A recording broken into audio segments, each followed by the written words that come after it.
Good morning to all students. बेटा आज मैं आपको न्यू चैप्टर स्टार्ट करवाने जा रहा हूँ। Our chapter name is understanding quadrilaterals.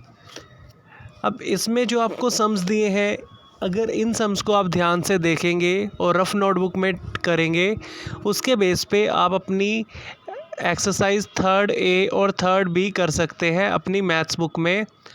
सो बेटा आज मैं आपको कुछ बेसिक बताने जा रहा हूँ क्वाड्रिलेटरल्स के केस में कि कौन कौन से फॉर्मूलाज यूज़ होते हैं क्वाड्रिलेटरल के केस में। If you want to find number of diagonals, if you want to find sum of angles in case of polygon, any polygon, तो आप सम ऑफ एंगल्स उसमें कैसे निकालेंगे। या हम और देखते हैं, हम नंबर ऑफ डायगोनल्स निकालना चाहते हैं तो किसी भी क्वाड्रिलेटरल में, ट्रायंगल में या पेंटागन में आप कैसे नंबर ऑफ डायगोनल्स को फाइंड आउट कर सकते हैं। अब देखो, इससे पहले हम पॉलीगन के बारे में बात करेंगे और पॉलीगन की कई टाइप्स हैं। सिंपल कर्व हम बात करेंगे क्या होता है, क्लोज कर्व क्या होता है। सो ये आपको मैंने क्लास में भी बताया था। सो पहले आपको मैं सिंपल कर्व बता दूं, जिस कर्व में स्टार्टिंग पॉइंट और एंडिंग पॉइंट आपस में मिल जाए उसको हम बोलते हैं सिंपल क्लोज्ड कर्व। जिसमें स्टार्टिंग पॉइंट और एंडिंग पॉइंट आपस में मिल जाए उसको बोलते हैं सिंपल क्लोज्ड कर्व। देखो अब इसमें आपको फर्स्ट क्वेश्चन दिया है, classify each of them on the basis of following. आपको देखो, ध्यान से देखिए बेटा, आपको यहाँ पे 8 फिगर्स दे रखी हैं। आपको इन 8 फिगर्स में से फाइंड आउट करना है कि इसमें कौन सी फिगर जो है वो सिंपल कर्व है। तो देखो आंसर में आपको दिया है सिंपल कर्व आर 1 2 5 6 7। तो जो आपकी फर्स्ट फिगर है वो भी सिंपल कर्व है, जो सेकंड फिगर है वो भी सिंपल कर्व है, जो फिफ्थ फिगर है वो भी सिंपल कर्व है, सिक्स्थ फिगर भी हमारी सिंपल कर्व है और 7 फिगर भी। तो बेटा इनको हमने सिंपल कर्व का नाम क्यों दिया। देखो, अगर मैं इनको बनाना स्टार्ट करता हूँ पेन से, तो मैं देखूँगा इनका स्टार्टिंग पॉइंट और एंडिंग पॉइंट आपस में मिलते हैं। देखो मैं एक आपको स्ट्रक्चर बना के दिखाता हूँ, जैसे मैं आपको सेकंड वाला स्ट्रक्चर बना के दिखाता हूँ। देखो मैं कैसे स्टार्ट करूँगा और वहीं पे इसको ख़त्म करूँगा।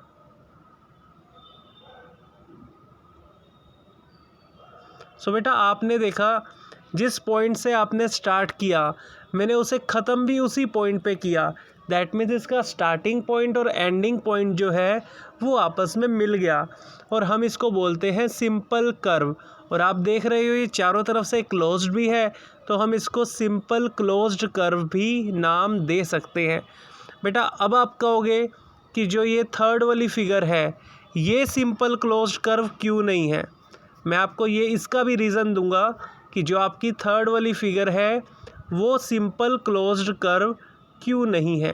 बेटा अगर आप थर्ड वाली फिगर बनाते हो तो एक तो आपको इसका स्टार्टिंग और एंडिंग पॉइंट नहीं मिल रहे, ऊपर से इसको बनाते हुए आपको पेन को उठाना पड़ता है। दैट मीन्स उसमें क्या है, देखो पहले एक सर्कल बनाया, 1 सेकेंड, अभी मैं आपको बना के दिखा रहा हूँ। उसमें आपको ऐसे दिया है कि पहले एक सर्कल बनाओ, फिर सर्कल के ऊपर एक और 1 सेकेंड बेटा, अभी मैं इसको करेक्ट कर देता हूँ, ध्यान से देखिए। अब इसमें आपको दिया है कि आप पहले एक सर्कल बनाते हैं, फिर सर्कल के ऊपर एक और सर्कल बनाते हैं। अब देखो ये जब मैंने फर्स्ट सर्कल के ऊपर सेकंड सर्कल बनाया तो मैंने पेन को उठाया ना, अगर सिर्फ एक ही सर्कल बनाना होता हम इसमें देखा कि जो हमने थर्ड वाली फिगर बनाई इसको आप सिंपल क्लोज्ड कर्व नहीं कह सकते, ना ही ये सिंपल कर्व है।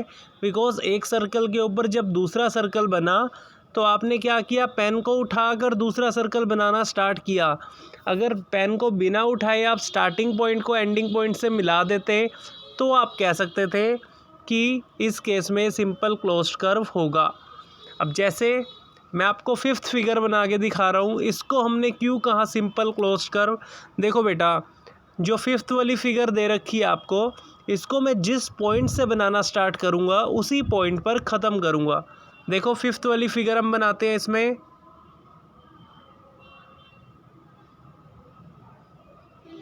सो फिफ्थ वाली फिगर है, जिस पॉइंट से आप बनाना स्टार्ट करते हो उसी पॉइंट पर उसको ख़त्म कर दो, तो वो आपका सिंपल और क्लोज कर्व होगा।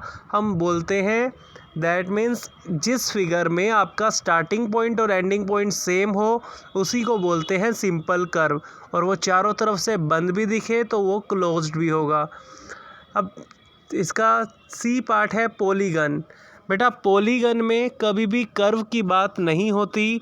पॉलीगन में हम किसको डिस्कस करते हैं? पॉलीगन बनता है साइड्स की हेल्प से। सो सबसे स्मॉलेस्ट पॉलीगन आप किसको बोलते हो?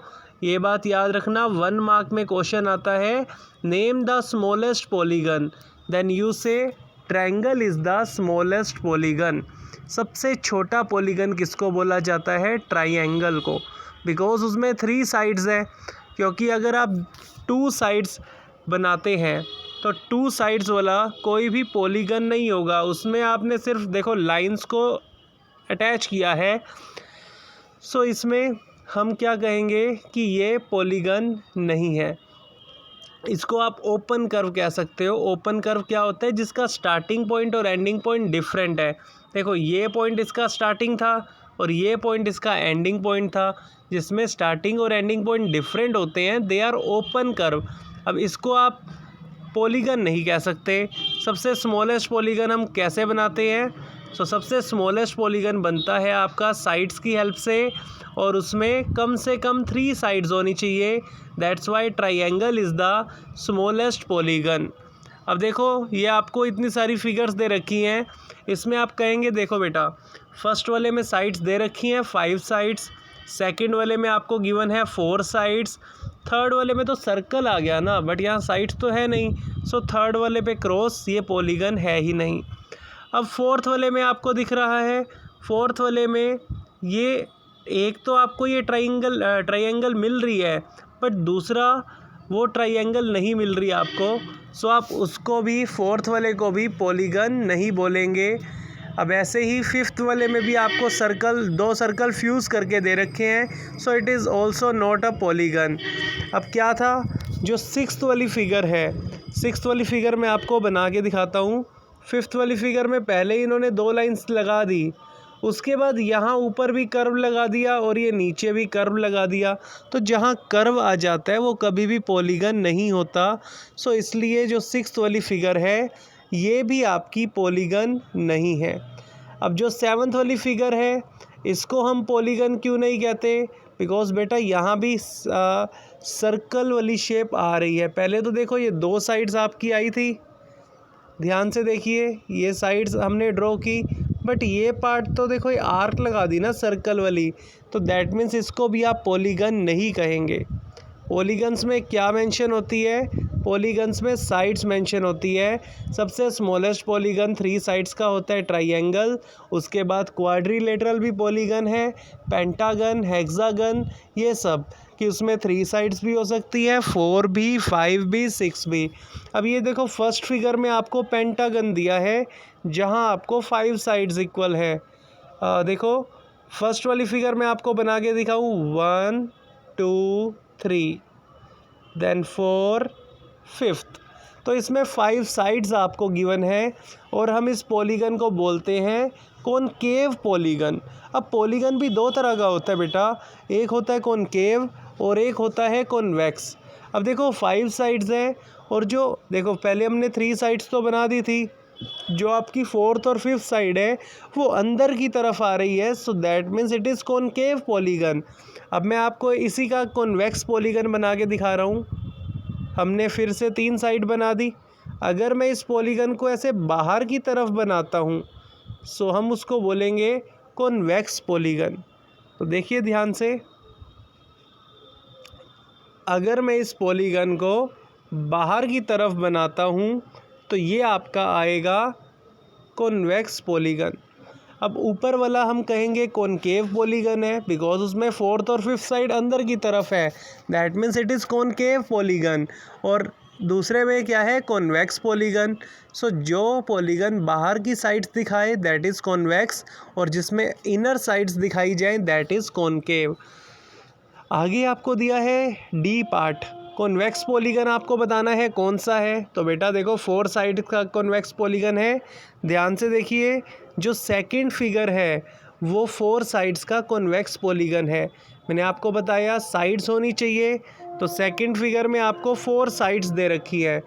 दैट मीन्स ये देखो, ये थी 2 साइड्स और ये बाहर की तरफ बन रहा है, that means it is convex polygon. तो जौन सा भी पॉलीगन बाहर की तरफ बनता है वो होता है कॉन्वेक्स पॉलीगन। अब इसी तरह से फर्स्ट फिगर में देखो, ये पॉलीगन अंदर की तरफ है। सो फर्स्ट फिगर जो दे रखी है फर्स्ट सम में, ये फर्स्ट फिगर किसको दिखा रही है? कॉनकेव पॉलीगन को। जौन सा पॉलीगन अंदर की तरफ बने वो होता है कॉनकेव पॉलीगन। उसके बाद है सेकंड क्वेश्चन। सो बेटा हमारे पास सेकंड क्वेश्चन है, how many diagonals does each of following have. आपको कॉन्वेक्स क्वाड्रिलेटरल गिवन है, आपको रेगुलर हेक्सागन गिवन है और आपको ट्रायंगल गिवन है। आपको इन तीनों में बताना है कि किस में कितने डायगोनल्स हैं। तो बेटा इसको बनाने की नीड नहीं है, मैं आपको एक फ़ॉर्मूला देता हूँ, वो आपको फ़ॉर्मूला यूज़ करके नंबर ऑफ़ डायगोनल्स बताने होते हैं। तो देखिए फ़ॉर्मूला लिखिए अपनी रफ नोटबुक में, number of diagonals is equal to n multiply n-3 divide में आएगा 2। सो नंबर ऑफ़ डायगोनल्स निकालने का फॉर्मूला होता है n, फिर ब्रैकेट में n-3 डिवाइड में आता है 2। So this is the formula by which you can find the number of diagonal. अब आप कहोगे सर n क्या है? सो बेटा n यहाँ पे होता है नंबर ऑफ़ साइड्स। किसी भी पॉलीगन में जितनी भी नंबर ऑफ़ साइड्स हैं, सो उसको आपने n की जगह पर रखना है और इस फॉर्मूले की हेल्प से आप नंबर ऑफ़ डायगोनल्स निकाल सकते हैं उस पॉलीगन के। अब जैसे मैं आपको ट्रायंगल बताता हूँ, ट्रायंगल में 3 साइड्स होती है, तो आप n की वैल्यू क्या रखेंगे? 3। तो आप जब इसको सोल्व करेंगे, देखिए अगर मैं ट्रायंगल के निकालना चाहता हूँ नंबर ऑफ़ डायगोनल्स कितने आएंगे ट्रायंगल में, तो आपको पता है ट्रायंगल में नंबर ऑफ़ साइड्स 3 होती है, तो आप n की वैल्यू क्या रखेंगे? 3। सो आप लिखेंगे उसमें n की जगह 3 आया, फिर ब्रैकेट में आया 3 - 2, सॉरी ब्रैकेट में आएगा बेटा n की जगह आपको 3 रखना है। सो आप क्या लिखेंगे? देखिए ध्यान से, n की जगह भी 3 रखा, ब्रैकेट के अंदर भी n की जगह पे 3 रखा, फिर है माइनस में अगेन 3 और डिवाइड में फॉर्मूला क्या आएगा? 2। सो बेटा आप देख सकते हैं इसमें 3 में से 3 गए 0, सो 3 × 0 बाय में 2। किसी भी टर्म को 0 से मल्टीप्लाई करो 0 आएगा, 0 को किसी भी टर्म से डिवाइड करो, आंसर क्या आएगा? यानी कि 0 से किसी भी टर्म को डिवाइड करो, आंसर क्या आएगा? 0। सो नंबर ऑफ़ डायगोनल्स 0 होते हैं। दैट मीन्स ट्रायंगल में कोई भी डायगोनल नहीं होता, ट्रायंगल में कोई भी डायगोनल नहीं होता। ये बात आप कान खोल कर सुन लीजिए। अब अगर आपको बात करनी है, इन्होंने जैसे दिया है कॉन्वेक्स क्वाड्रिलेटरल, कॉन्वेक्स क्वाड्रिलेटरल में आपको बताना है कि कितने डायगोनल होंगे। अब आपको बता दिया जाए क्वाड्रिलेटरल में 4 साइड्स होती है, सो आपने n की जगह पर 4 वैल्यू रखनी है और आप नंबर ऑफ़ डायगोनल्स बता सकते हैं क्वाड्रिलेटरल के। You know that 4 sides are present in quadrilateral. तो जहाँ जहाँ फॉर्मूले में n है वहाँ वहाँ वैल्यू आपने 4 प्लेस करनी है। सो देखिए how we find the number of diagonal in convex quadrilateral, as we know that there are 4 sides in quadrilateral, so value of n is 4 here। so हमने देखो रख रहे हैं हम n की वैल्यू 4,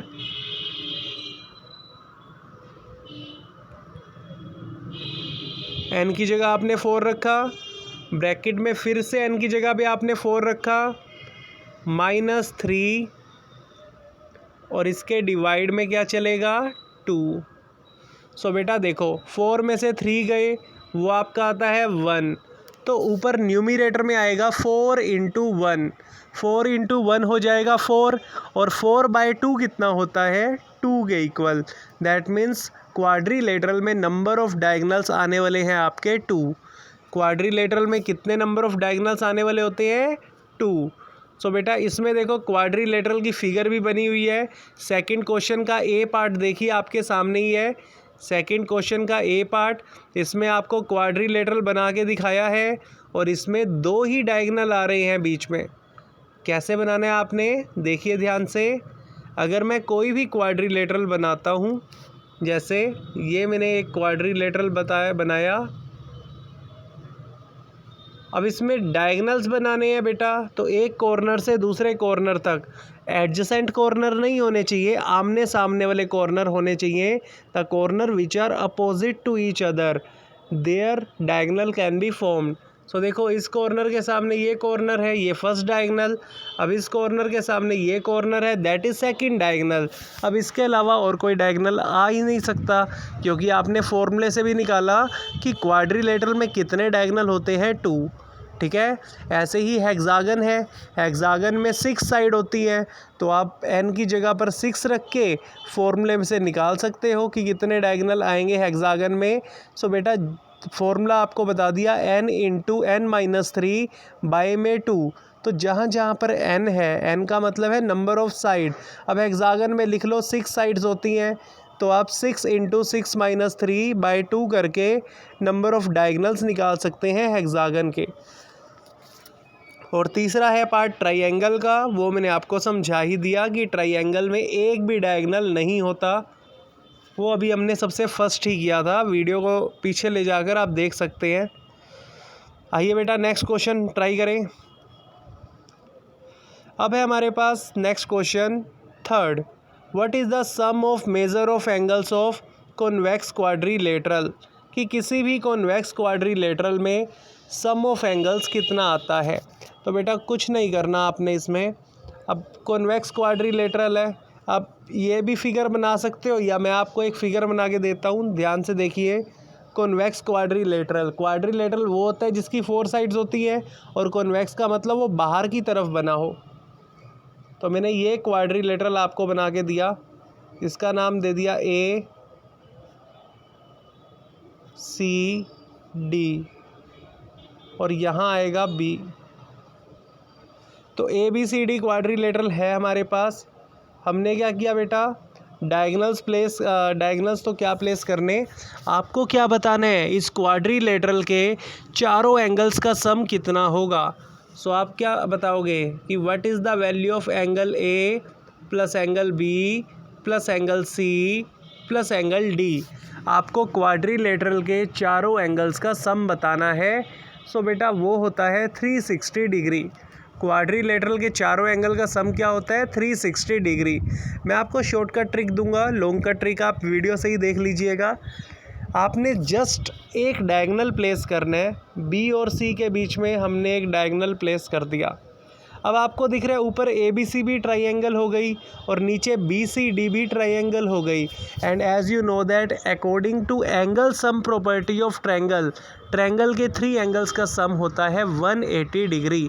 तो ऊपर भी आपको ट्रायंगल मिली है, उसका सम भी एंगल का क्या हो जाएगा 180 डिग्री, और नीचे भी आपको ट्रायंगल मिली है, इसके एंगल्स का सम भी हो जाएगा 180 डिग्री। तो दोनों ट्रायंगल्स के जब एंगल का सम आप करोगे तो आपको मिलेगा 180 प्लस 180 दैट इज़ 360 डिग्री। देखो बेटा आपको क्वाड्रिलेटरल के एंगल्स का सम बताना था, तो आपने क्या किया, सेंटर से एक डायगोनल प्लेस किया। डायगोनल डालने से क्या हुआ, वो क्वाड्रिलेटरल 2 ट्रायंगल्स में डिवाइड हो गया। एक ट्रायंगल आपको ऊपर मिला, एक ट्रायंगल आपको नीचे मिला। And as you know that according to angle sum property of triangle, sum of all angles of triangle is 180 degree. तो ऊपर के जो एंगल्स हैं इनका सम भी 180 और नीचे वाली ट्रायंगल में जो कॉर्नर के एंगल्स हैं उनका सम भी 180। सो 180 प्लस 180 कितना आ जाएगा 360 डिग्री। तो यहाँ कर रखा है ये, इसको आप ध्यान से देख लीजिएगा। अब इसी तरह से ये तो हमने कॉन्वेक्स क्वाड्रिलेटरल की बात की, अब वो क्वेश्चन को घुमा के पूछ रहे हैं, वो आपको कह रहे हैं अगर कॉन्वेक्स की जगह कॉनकेव क्वाड्रिलेटरल दिया हो तो सम ऑफ एंगल्स कितना आएगा। तो बेटा इसी तरह से होगा, कुछ इतना ज़्यादा चेंज नहीं है उसमें, उनका सम भी आपको कितना मिलेगा 360 डिग्री। अब वो कॉनकेव क्वाड्रिलेटरल कहता है, तो देखो एक कॉनकेव क्वाड्रिलेटरल भी हम बना के देखते हैं। इस तरह से बनेगा कॉनकेव क्वाड्रिलेटरल बेटा। जिसकी साइड्स अंदर की तरफ जाएंगी। दैट मीन्स ऐसे हमने लाइन ड्रॉ की और इस तरह से, दैट इज़ कॉनकेव क्वाड्रिलेटरल जो अभी मैंने बनाया। तो इसका नाम दे दो बेटा, 1 सेकेंड, दोबारा से ड्रॉ करते हैं। स्क्रीन चली गई थी यहाँ पे, दोबारा से हम बना रहे हैं कॉनकेव क्वाड्रिलेटरल।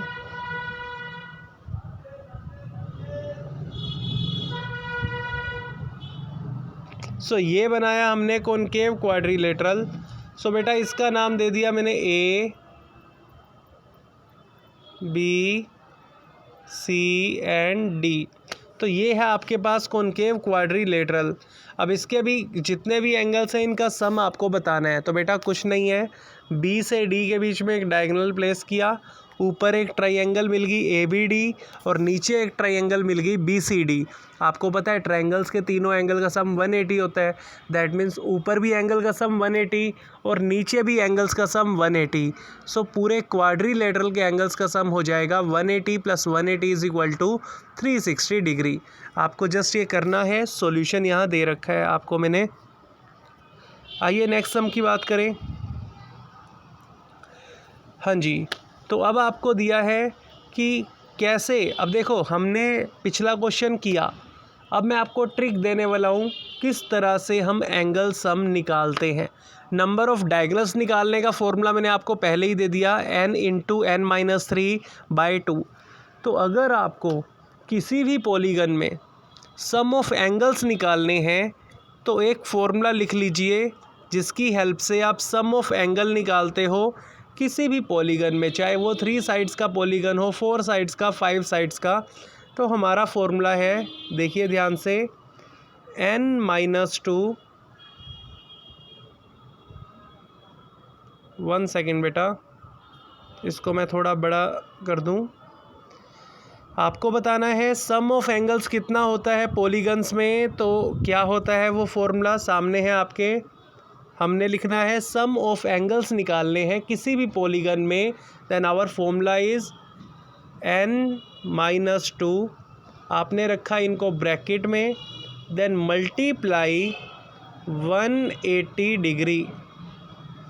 सो ये है ऐसा फॉर्मूला जिसकी हेल्प से आप किसी भी पॉलीगन में सम ऑफ एंगल्स निकाल सकते हो, चाहे वो 3 साइड्स का पॉलीगन हो, 4 साइड्स का हो, 5 साइड्स का हो, 6 का, 7 का, जितने मर्जी साइड्स का हो पॉलीगन, तो आप इसमें सम ऑफ एंगल्स उनका निकाल सकते हो। अब देखो 3 साइड्स का पॉलीगन कौन है, ट्रायंगल है, तो नंबर ऑफ़ साइड्स ट्रायंगल में 3 होती है, तो आपने n की वैल्यू कितनी रखनी है, 3। अब जैसे ट्रायंगल में कितना होता है सम ऑफ एंगल, सब जानते हैं 180, बट आया कैसे, इस फॉर्मूले से।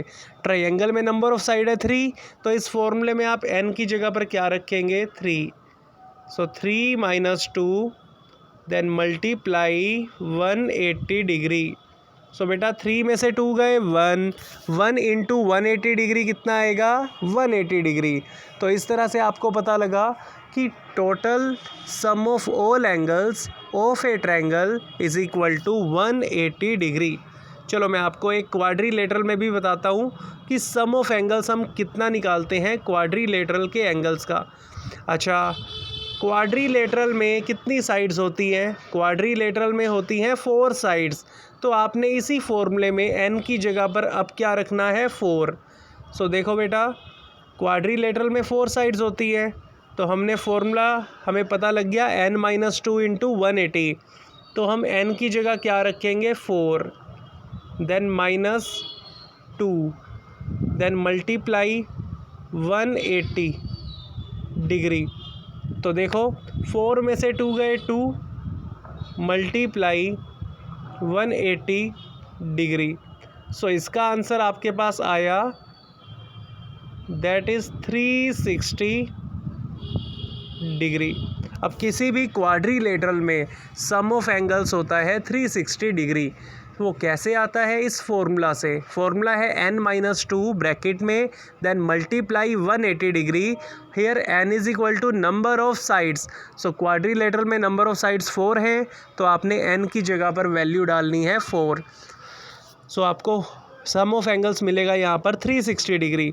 अब इसी तरह से आप किसी भी पॉलीगन के सम ऑफ एंगल्स को निकाल सकते हो, चाहे वो 5 साइड्स का हो, 6 साइड्स का हो, 7 साइड्स का हो। आपने n की जगह पर वैल्यू क्या डालनी है, जितनी नंबर ऑफ साइड्स होंगी। चलिए नेक्स्ट क्वेश्चन देखते हैं। 5th क्वेश्चन आपकी स्क्रीन पर है। So what is regular polygon.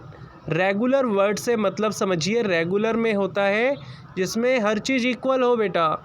Regular polygon जिसकी साइड्स भी सारी इक्वल हो, जिसके एंगल्स भी सारे इक्वल हो, that polygon is called regular polygon. A polygon in which all sides and all angles are equal, that is regular polygon. अब मैंने आपको बताया था सबसे स्मॉलेस्ट पॉलीगन क्या होता है, ट्रायंगल। और कौन सी ट्रायंगल ऐसी है जिसमें सारी साइड्स इक्वल होती हैं, that is equilateral triangle. So equilateral triangle in which all sides are equal. और इक्विलेटरल ट्रायंगल में हर एक एंगल होता है 60 डिग्री का। आप कहोगे all angles of equilateral triangle is 60 60 60। That means जिस ट्रायंगल में सारे एंगल्स भी इक्वल हैं, सारी साइड्स भी इक्वल हैं, वो एक रेगुलर पॉलीगन हुई। अब इसी तरह से पॉलीगन 4 साइड्स का भी हो सकता है। अब 4 साइड्स में आपको क्या देखना है कि वो 4 साइड्स भी इक्वल हों और उन्हें एंगल्स भी इक्वल हों। सो स्क्वेयर 4 साइड्स का रेगुलर पॉलीगन होता है square. As you know that all sides of square are equal, और स्क्वेयर के कॉर्नर में हर जगह 90 डिग्री का एंगल बनता है। सो स्क्वेयर भी क्या होगा यहाँ पे, रेगुलर पॉलीगन। उसकी सारी साइड्स भी इक्वल होती हैं, सारे एंगल्स भी इक्वल होते हैं। So a regular polygon of 6 side is regular hexagon. अब देखो यहाँ दिया है रेगुलर पॉलीगन 6 साइड का है रेगुलर हेक्सागन। मैं आपको एक क्वेश्चन दे रहा हूँ, वो आपने कमेंट सेक्शन में आंसर देना है। हेक्सागन में सम ऑफ एंगल्स कितना होगा, आप बताना। आपके पास फॉर्मूला मैंने अभी थोड़ी देर पहले आपको बताया, सम ऑफ एंगल्स निकालने का फॉर्मूला क्या होता है। तो आपने मुझे कमेंट सेक्शन में बताना है कि हेक्सागन में सम ऑफ एंगल्स कितना होगा और हेक्सागन में कितने नंबर ऑफ डायगोनल्स आएंगे। ये दोनों आपने कमेंट सेक्शन में ज़रूर बताने हैं। अगला है find the angle measured x in the following figure. अब आपको एक्स की वैल्यू निकालनी है इन फिगर्स में। तो देखिए बेटा ध्यान से, एक्स की वैल्यू कैसे निकलेगी। आसान है बिल्कुल, आप खुद करेंगे, मैं आपको जस्ट हिंट दूंगा। ये फर्स्ट क्वाड्रिलेटरल है हमारे पास, and we know that sum of angles of quadrilateral is 360 degree. अब इसके जितने भी एंगल है सबको ऐड करके किसके इक्वल रखो, 360 के इक्वल। सो वहाँ से आपकी एक्स की वैल्यू निकल आएगी। सो बेटा आपने फर्स्ट में क्या लिखा, फर्स्ट एंगल है इसका 50 degree, then plus 130 plus 120 plus x, और क्वाड्रिलेटरल का सारा कितना सम होता है 360 के इक्वल। सो बेटा इन तीनों को ऐड करके आया 300 डिग्री प्लस में x is equal to 360 degree. So x की वैल्यू आ गई यहाँ पे 60 डिग्री। सो फर्स्ट वाले एक्स का आंसर आपने निकाल लिया। अब ये भी क्वाड्रिलेटरल है, आपने अंदर वाले एंगल्स देखने हैं। देखो ध्यान से, इसमें बाहर 90 का एंगल बना हुआ है, आप इसके अंदर भी कितना एंगल बना देंगे 90 का। ठीक है। सो बेटा आप चारों एंगल्स देख लो। हमारे पास एक एंगल एक्स दे रखा है, एक 70 दे रखा है, एक 60 दे रखा है। सेकंड वाली फिगर की बात कर रहा हूँ मैं, बी फिगर की। एक एंगल एक्स है, दूसरा 70, तीसरा 60 and fourth angle here is 90 degree. तो इस तरह से चारों एंगल्स को ऐड किया और इज इक्वल टू रख दिया 360 डिग्री। तो इस तरह से एक्स की वैल्यू आपकी आएगी 140 डिग्री। अब है हमारी फिगर, 5 साइड्स आपको गिवन है। सो हमारा है ये पेंटागन जिसमें 5 साइड्स इक्वल होती हैं। अब देखो एक एंगल है इसका 30 डिग्री, दो एंगल इसके इक्वल है एक्स और एक्स, और दो नीचे एंगल जो है 110 और 120 डिग्री। आपने पांचों एंगल्स को जोड़ना है और इनका सम किसके इक्वल होता है आप देखिए। अभी पेंटागन में 5 साइड्स हैं। सो आप क्या करेंगे, पेंटागन में कितना सम होता है, पेंटागन का सम होता है 540 डिग्री। आपने पांचों एंगल्स को ऐड किया और वैल्यू किसके इक्वल रख दी, 540 डिग्री के इक्वल। तो इस तरह से दोनों एंगल्स कितने निकलेंगे, 140 के। और अगला क्वेश्चन है कि ऐसी फिगर है 5 साइड्स की जिसमें सारी साइड्स इक्वल हो और रेगुलर पॉलीगन है बेटा 5 साइड्स का, अगर सारी साइड्स इक्वल है तो सारे एंगल्स भी इक्वल होंगे। हम हर एक एंगल को x मान लेते हैं, तो हम कहेंगे 5 टाइम्स आपने x को जोड़ दिया, x plus x plus x plus x plus x 5x हो गए, और सारे एंगल्स का सम होता है 540 डिग्री। किसी भी पेंटागन में 5 एंगल्स का सम क्या होता है 540 डिग्री। आप उस फॉर्मूले से n-2 वाले फॉर्मूले से निकाल सकते हो।